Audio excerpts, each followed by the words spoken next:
Hello, this is the Broken Controller Show. I'm George, and this is Smite's Just a Tip ADC Guide. Now, I'd like to first start off with builds. Now, for a traditional hunter like an Apollo, a Rama, and an Anhur, you usually want to go Death's Toll in the spiked gauntlets and a health pot. Now, you're going to finish off your Devo gloves and get a Warrior's Tabby right after. And each of all an Executioner, then a Rage, and a Deathbringer. This is pretty standard for most attack-based hunters. Now, if you want to go off meta or you're running into a squishy comp, you might want to trade out your Each of All for a Hasten Fatalis.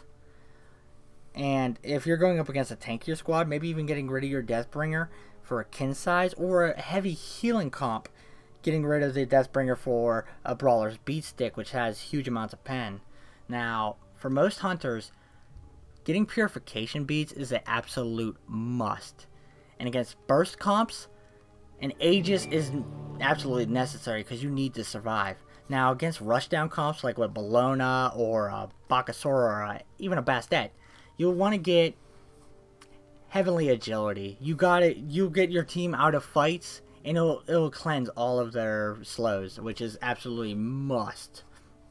But for ability-based hunters, you're usually going to want to go into, I don't know, a Bluestone Pendant. You can also rush a Transcendence, which I kind of recommend, but not really. The only difference in builds here is that you're going to rush a Transcendence, which is a way more expensive item. And I'll show off a little bit of the ways you can utilize the Bluestone without crushing your early game. But it's almost the same exact comp. Except for the one big difference is your lifesteal is coming from a Soul Eater or Aussie. Now, I would run Aussie only with, like, if you decide you want to go with a Hasten Fatalis. Soul Eater gives you a bunch of lifesteal, and it gives you an aura and 300 health. It's very important for most ability-based hunters because it gives you survivability and helps out a lot of your team. Any other physicals on your team will get lifesteal and 10 physical protections, which may not be much, but is enough to make a difference in some fights. Then we're going to run into mage characters. We're going to run a Freya. Usually you want to go with a Vampiric Shroud and an Ancient Blade and a health and mana pot, which is a very good start. It gives you attack speed at the beginning. Now you want to rush that into a Hasten Fatalis, then Shoes of the Magi, then Demonic Grip, and I like to run Pelargonium Piece, but Bancroft's Talon is super good as well.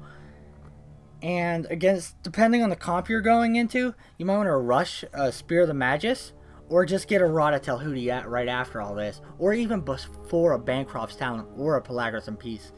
Depending on how much damage you're doing or how far ahead you are, it can make the difference in most games.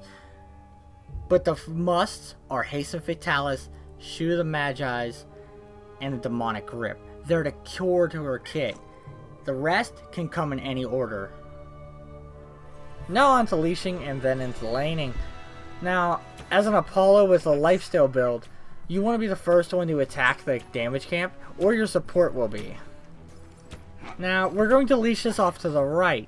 Now, when we start leashing off to the right, we're going to take as little bit of damage as we can, and we're going to leash off to the mid, and he's going to drag it all the way over to his left side of the camp, and then take the damage buff, and then now it's decrease the time it takes for him to get to mid lane.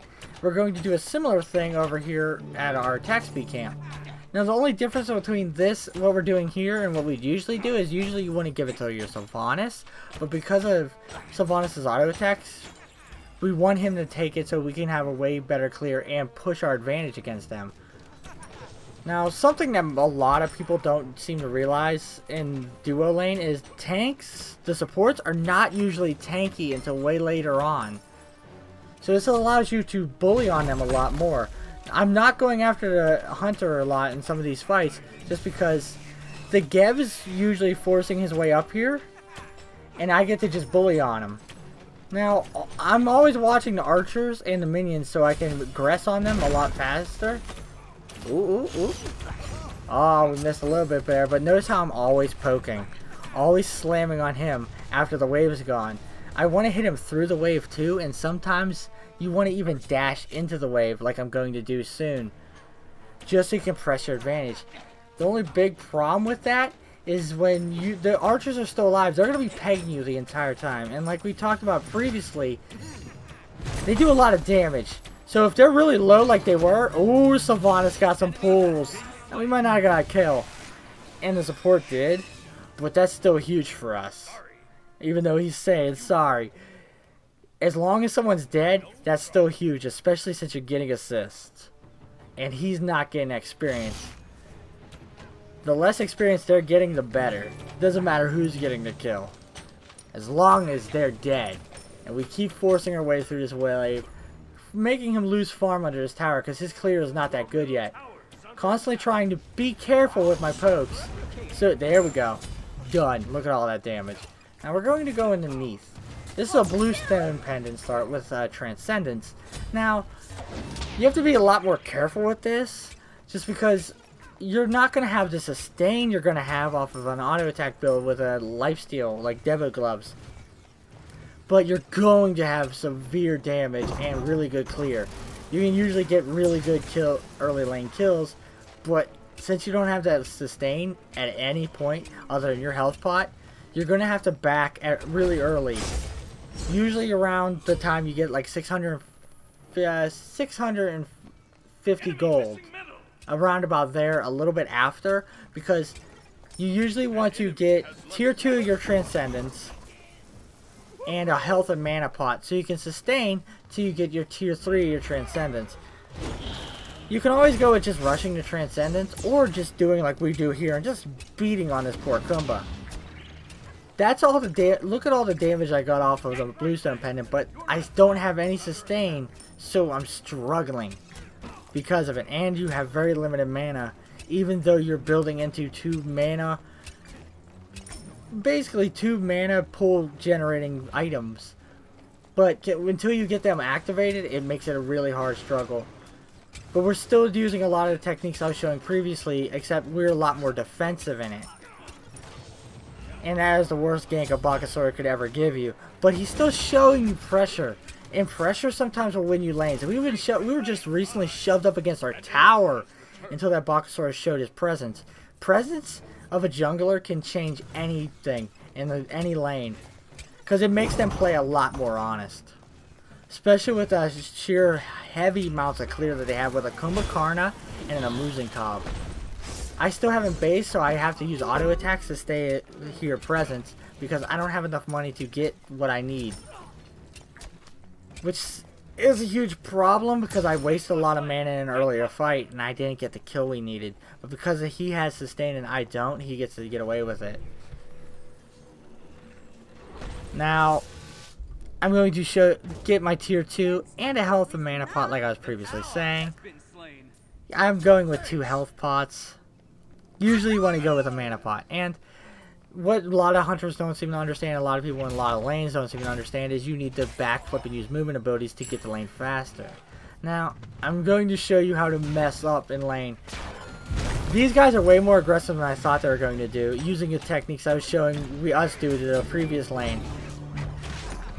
Now, I shouldn't have went against that Apollo. Now, we've already kind of lost this lane, but you can't just quit. You gotta keep finding experience and keep fighting. Even if you gotta fight under your tower. These guys are being hyper aggressive. Constantly trying to dash in on us, trying to kill us. But I'm trying to find as much farm as I can and be as safe as I can. They're still diving us constantly. That's a great Gev shield. We're just trying to stay alive now though. You have to keep fighting them. You have to keep pushing and wait till this jungler has a chance to rotate. That's all our chances are, is just waiting for this jungler to rotate to do a lane so we can survive this. But we can't leave all this farm. So sometimes you have to make risky decisions. Right now, as bad as it is, we just got lucky. If Sun Wukong didn't accidentally hit a minion, we probably just got blown up and died. But sometimes you have to deal with the fact that these things are risky. You have to just sit here and just hold under tower, losing a little bit of money, but losing a little bit of gold is a lot better in giving them way more kills and losing all that experience. If you're down as many like 2 levels, it's impossible to come back in lane. At least if you're down half an item, you can at least come back from that. Now I'm still low, so we're waiting for the wave to come into the tower. And they're still dashing us, constantly using pressure. But because they keep using this much pressure, they're constantly up to our wave. You're going to see what's about to happen. Is that our jungler starts rotating over here into the right lane. They've still been pressured. I based and I lost a little bit of farm. But now that they were putting this pressure on them, they got constantly fight us. We're constantly pushing them back, putting damage on them, almost killing everybody here. Now we can at least put aggress into this lane, keeping ourselves safe. Now, we are not getting this kill because I missed 2 auto attacks. Which sometimes what happens is the hunter lane is just 2 auto attacks can make a huge difference between a win or a loss. Now I probably shouldn't be diving, but sometimes you gotta make the ballsy play. Now we're trapped between 2 towers. We make the ballsy play, we kill the Apollo, we get a bunch of pressure and make sure we steal their attack speed camp. Now while this is a dangerous play for as low as we are, making this play means not only do we steal his camp, we have its timer, and we stole experience from him. That's more than just getting the camp. We're stealing his buff. Oh god, I missed everything. Well, that's not good. And I'm stuck behind her tower again. Oh well. Apollo wasted his ult and so did I. I get the base for free. We got their camps and we made him waste his ult. Now this is back to the Apollo game. We've been bullying on these guys all game. Still showing our dominance, still being aggressive. But notice how, and every time you get a kill on a hunter or a support, we're going to steal their attack speed every time. We're going to constantly pressure them and make them earn everything. And we're going to watch Sylvanas make some sick plays. You want to make sure you use your attacks, auto attacks to get kills. Auto attacks do a lot of damage no matter what point in the game. Even if you don't think they are. You land 3 consecutive auto attacks, they're going to do tons of damage no matter what. Now we just blew him up. We got free farm. We shoved a wave into the tower. The support's gone and we get his attack speed again. Now this time I'm going to take it instead of giving it to my Sylvanas. This is what makes a good duo lane great. Is you're constantly stealing their attack speed, because that is like almost a quarter to maybe a half a level you're stealing away from the other team every time you do it. Now, this is what you don't want your sub to do. When you see someone make a mistake, you punish them for it every time. Every single time. If you in support or in communication, you can do this stuff. Every time you see a dash, blow them up, punish them, punishing all the time. Never let them not make mistakes like this. Always punish them for it. And that's how you win lane. Now for 1v1s. Now, I'm constantly trying to make sure I stay at full health by clearing the wave and trying not to use abilities just in case I get into a fight. Now, I'm going to sit there and make sure I get all the archers, and I'm constantly trying to hit him but while he's aggressing on me, so he'll stop going in on me so he doesn't feel comfortable just diving me. The archers at this point will not do anywhere near as much damage as the Shivalanke will at this point in the stage in the game. Now, what you want to do is something like what he's doing, constantly dodging, so you don't get auto attack down. You want to fight sometimes, but you don't always want to just sit there and make it an all-out war. Now that he had ward coverage, so he knew my help was coming. Now, I'm trying to proxy the wave here, doing last hits, so she's getting less experience. Now, in most 100 duels, it sometimes comes down to the little things. Just 2 creeps sometimes can make the difference between damage output, and over time, last hitting can be crucial to winning games.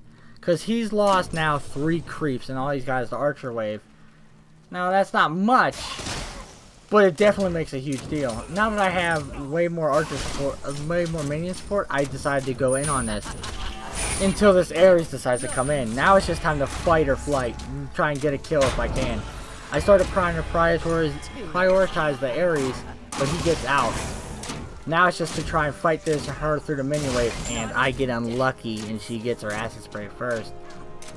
But now that I've been pretty much putting a huge advantage on her, I can sit there and hit the minion wave before anything happens to proxy them, doing a lot more not proxy them, but do a lot more damage and push the wave into himself so I can do a lot more damage. Now I completely screw up and B's at the wrong time, get blown up, but now that I know I'm going to die, I immediately go on the Medusa so I can trade it for a 1v1 and just try to get away as fast as I can. Just trying to constantly survive, juking, dip, duck, dive, and dodge as much as you can to get away from this area. Now he just decides he wants to go in on me.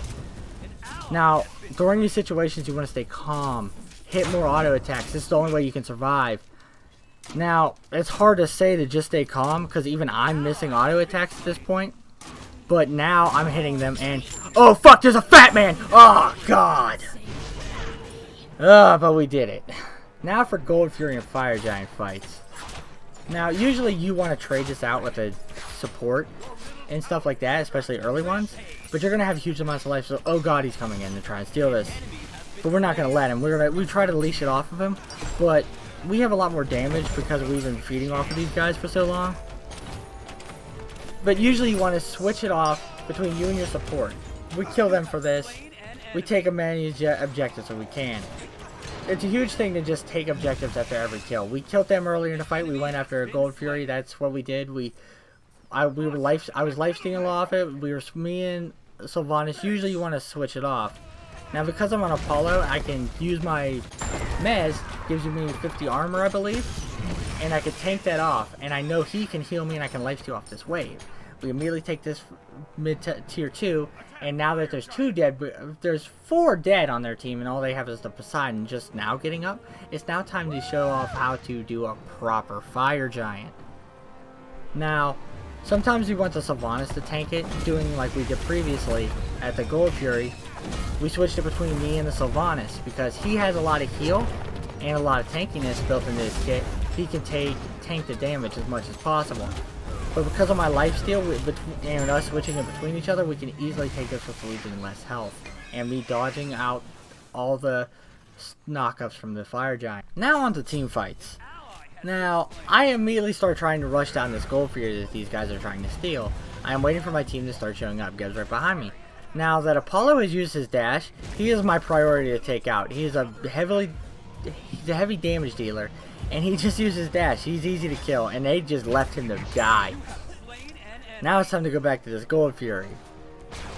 Now, you always want to prioritize high damage dealers in fights, objectives, and, well, make sure you stay alive is mostly the most important thing in every fight. That's why I burn my ult.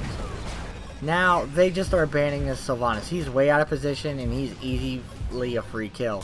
Immediately kill him. And I start going back to make sure there's nobody else caught out. Now it's time to go get a Gold Fury. All team fights for a hunter are basically prioritization. The guy in front of you and high damage dealing targets. And objectives. Now, they're trying to steal my attack speed, which is very bad. I just took a Kumbhakarna ult and I'm desperately trying to stay alive. Now, I don't want them to steal my attack speed. That's a super important buff. But I don't want to get killed either, so I'm trying to stay away as far away as I can, doing max range auto attacks. Pushed them out just through auto attacks and a great rotation by the Circuit. Now I'm trying to lifesteal, and here comes this Adam Levine looking motherfucker to try and kill me. Super low now. And the only reason I'm alive is because he missed his Crudgel and a great Geb ult. Now, I don't want to go in too far, because when I use my last auto attack of this ult, I'm immediately dropping to the ground. But I wanted to use it for the DPS. Now, because of that DPS, I get to survive and got him killed. Now, prioritization again. The Hercules is out of position, and I use my ult to slow him down to guarantee that kill. Because if I don't, he will heal up to almost full from the fact that he's a Hercules. Now, I fail to save that Isis because I miss a lot of auto attack. But I keep wanting to protect this tower. I have a Fire Giant and my attack speed. Most of my team is dead, but it's just me, this Medusa, and now Fenrir. So I immediately get out, There's a low Ares. Medusa's sitting here trying to poke me down, and I'm trying to constantly stay alive in these fights to protect this tower. They don't have enough health to dive me under tower, but now I can wait till my nemesis shows up. She's using her ult and her dash, slowing down this target, and we're just going to keep rushing her down because the Ares is not something to be feared at this point. I stopped to make sure I get as much lifesteal as I can, because I want enough fight to fight in this fight. I'm trying to pick off this Ares because he's super low, and now everybody's trying to get me. I make sure I take the tower, and then immediately go on to the Fenrir. Miss everything, and then go straight back onto the Medusa because I missed so much. And oh Christ, it's the fat dude again. Ugh. Well, thanks for watching. This is a Smite guide to the Hunter role. Now, if you like this, like, comment, and subscribe. Name any roles you would like to see, and any characters you would like to see in the comments. Now, have fun and practice your Hunter.